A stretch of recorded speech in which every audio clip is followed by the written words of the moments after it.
we go. Lots of nice new exhibits. Really bright. So you can see that the tops of these new glass cabinets are glazed, so they let more light into the exhibits, which is really effective. So obviously they need less artificial light. We've still got the skeletons on display. You have to not feel conscious about talking to yourself when you're doing this. Yeah, I've never noticed this guy here. What's going on here? Who's this? Benjamin Woodward, architect. Ah, okay. And done. Every column in the museum is made of a different rock. Really interesting polished rocks. So it's actually, the building itself is a geology exhibition. Yes. Because it's made of lots of different rocks. Really amazing. Yeah, I like it when you see like a rock that you've actually seen like in situ. Like there's lots of Cornish. Yeah. Which I remember seeing. Yeah. There's Linnaeus, the founder of taxonomy. Oh, we're behind the skeletons.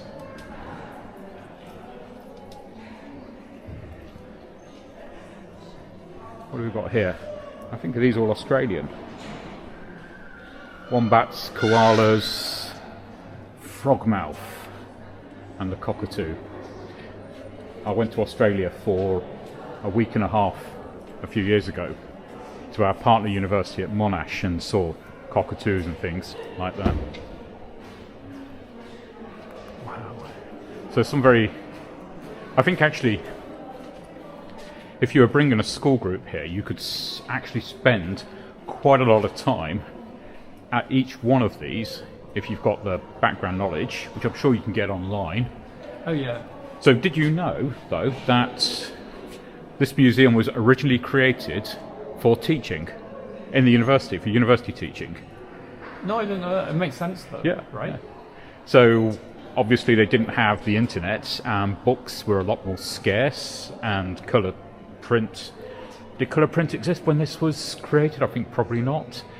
Maybe just in its infancy? Yeah, so to actually get a more realistic view of the museum, of the exhibits, of the specimens, actually being able to come to a museum and see them for real, taxidermied and skeletons, and study the anatomy, this was the best way. But I think for a very long time museums have kind of lost their teaching. They were kind of more curiosities and days out, but this has been redesigned for teaching, and it would be fantastic to actually come here and do some teaching. That is an incredible moth. I think that's its proboscis tongue or something that sticks out to get into the flower. Yeah, giant sphinx moth. Every time I come here, a lot of these exhibits have the actual specimens have been here for a long time, and I'm familiar with them, but they've been redisplayed in new ways. But even so, I spot new things every time. What is the lesser honey guide eggs? I know the lesser honey guide from Africa, and I know that it's called chi chi chicka chicka chi. If you want honey, follow me. And this is really important here, an actual, yes, it says please touch. They have some specimens where they encourage people to touch them. The bear is really famous with children.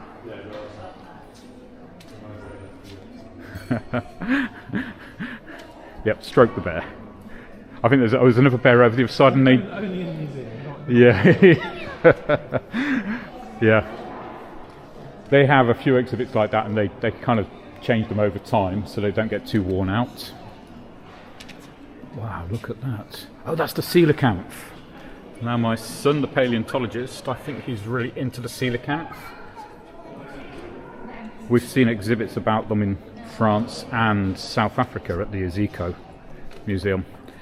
And the big spider crab has been re-exhibited in a really amazing way, great and small exhibit, with lots of its relatives all around. And still here. Well, that's the, I think this is, yeah, the colour. You know, it's like a, yeah. You know, like a palette of colours. Yeah. And it's tailored to what's in each case. Yeah. Yes, that's right. It's beautifully designed, isn't it? And very, very bright. So much brighter, much more colourful than it was in the past. And we've still got Stan. There's Stan, the T-Rex. That's, of course, a cast of the original Stan. Most of the big dinosaur skeletons in museums are copies. Yes. I think Not a lot the real of them thing. come from... Isn't there one original skeleton in the States? So that's Stan, he's in the States. The Diplodocus Dippy is a copy of one in America that I've seen for real. But this head is actually from Walking with Dinosaurs. So it was originally an animatronic head made for Walking with Dinosaurs, the original series. Like in the, was it like late 90s? Yeah. Which 2000s? people still love. Still really popular program. Landmark program, yeah. There's the pufferfish, the porcupine. Along the back, going all the way around, there's the geological time periods in a massive timeline with fossils and rocks displayed. It goes all the way around the building. And also statues of scientists. Where's Darwin? Oh, Darwin's back there. Darwin stares across at Aristotle.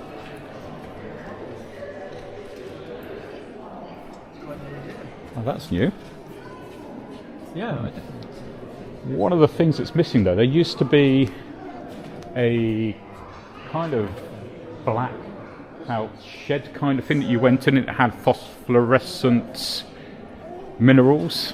Oh, yeah. Yeah, can't find that. That's a shame. That was really popular.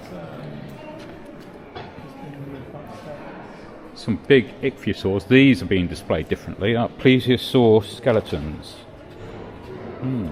Okay. There's a video to watch there. And this is the amazing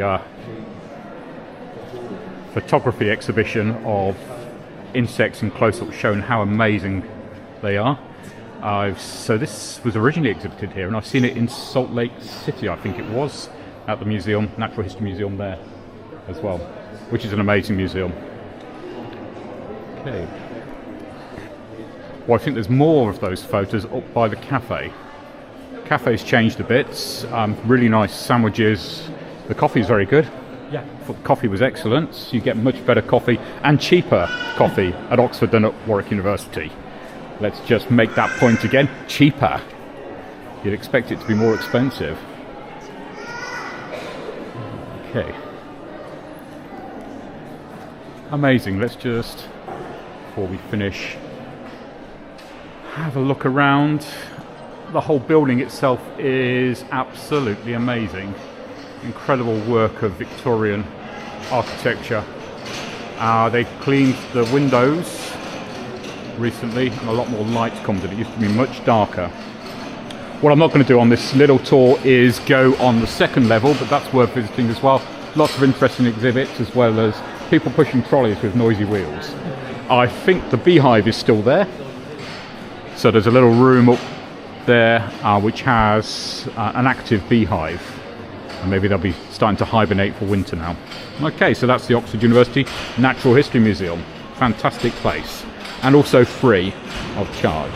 You can make a donation or buy something from the gift shop if you like. How was that? Excellent. Okay, that's meeting all Going on your all our YouTube approval. channel.